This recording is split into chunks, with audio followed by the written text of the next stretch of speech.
গতকাল ছিল হিন্দু ধর্মের এক পবিত্র দিন অম্বুবাচী। এই দিনটি বিশেষ করে হিন্দু ধর্মের বিধবা মায়েরা নিয়ম নিষ্ঠা মেনে পালন করে থাকেন।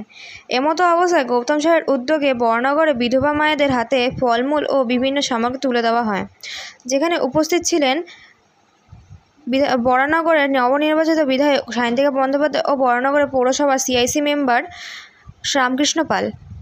এই দিন এই অনুষ্ঠানে সায়ন্তিকা বন্দ্যোপাধ্যায় এসে বলেন তিনি বরানগরের উন্নয়নের জন্য সব কিছু করতে বদ্ধপরিকর। এমনকি তিনি একটি প্রকল্প চালু করেছেন, তা হলো সবার পাশে সায়ন্তিকা। এই দিন সেই উপলক্ষে তিনি একটি কিউআর কোড লঞ্চ করেছেন, যেখানে বরানগরের বিধানসভার এলাকায় মানুষজন তার সঙ্গে দেখা করার জন্য সময় চাইতে পারেন এবং বিশেষ সমস্যার কথা উল্লেখ করতে পারেন।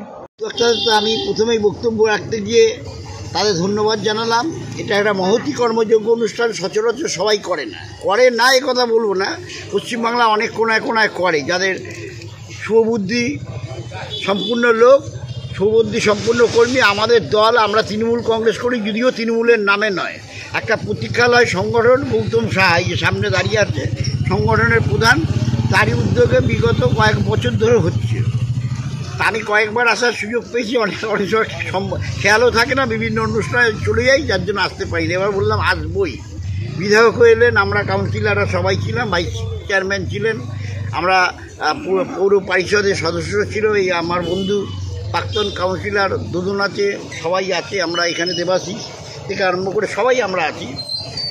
আমরা এই অনুষ্ঠানটাকে সাধুবাদ জানাই। আমরা ভগবানের কাছে প্রার্থনা করি যে যারা তার পরিবারবর্গ তাদের ছেড়ে চলে গেছে, অর্থাৎ বিধবা হয়ে গেছে, তাদের শান্তি কামনা করি, তারা যাতে সুস্থ থাকে, সুন্দর থাকে। আর তাদের ছেড়ে যিনি চলে গেছেন, অর্থাৎ তার স্বামী, তার আত্মার শান্তি কামনা করি। আজকের দিনে অনেক রীতি আছে, নীতি আছে, বিভিন্ন রকমভাবে নীতিতে বিভিন্ন লোক বিশ্বাস করে। অনেক জায়গায় যেমনি কামাখ্যা মায়ের মন্দির পুরোটাই বন্ধ থাকে, ওখানকার মানুষরা এই দিনটা দারুণভাবে উপভোগ করে। যেদিন কামাখ্যা মন্দির খুলবে, অর্থাৎ 3 দিন বাদে, মানে কয়েক লক্ষ কি আমরা এই দোদন সবসময় যায় মায়ের কাছে প্রার্থনা করতে। আমিও একবার এই বন্ধ থাকে এই কথা আমার জানা ছিল না, পুরো পাহাড় উঠে এদের সহযোগিতায় লক্ষ লোকের পেছনে দাঁড়াতে পেরেছি, আরও কয়েক লক্ষ লোক। তারপর মায়ের মূর্তি দর্শন করে পুজো দিলাম।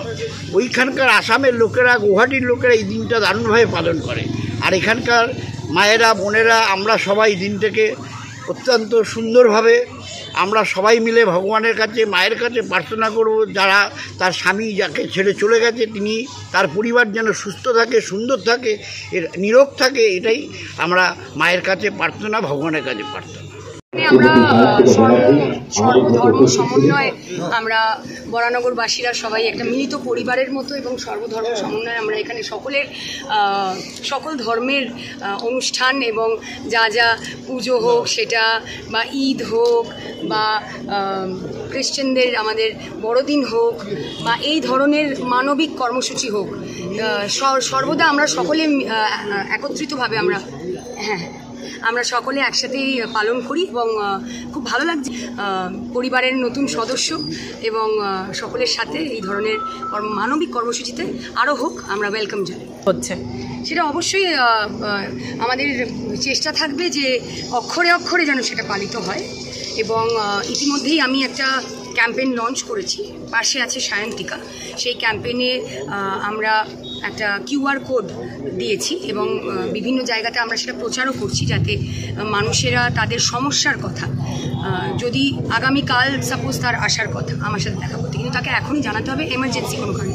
ফোন ছাড়াও আধুনিক যুগের সাথে তাল মিলিয়ে আমাদের চলতে হবে। তাই এটাও একটা অপশন হিসেবে আমি মানুষের কাছ অবধি পৌঁছানোর একটা রাস্তা বের করেছি, যেখানে ক্যামেরা থেকে এই কিউআর কোডটা স্ক্যান করলেই অটোমেটিক একটা গুগল শিট আসবে, সেখানে নাম, ওয়ার্ড নাম্বার, ফোন নাম্বার, ঠিকানা এবং সমস্যার কথা সংক্ষেপে তারা লিখে সাবমিট করলে সেটা সরাসরি আমার কাছে এসে যাবে।